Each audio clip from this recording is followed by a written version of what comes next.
Maiatzaren 2an eskola jazarpenaren aurkako eguna da, eta bideoklip honen bidez material didaktikoa sortu nahi izan dugu gaia beste modu batera tratatu ahal izateko.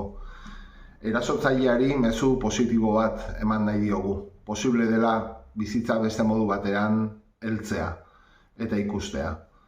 Beraz, espero dugu balio dezala gai zail eta korapilatsu honen lanketarako.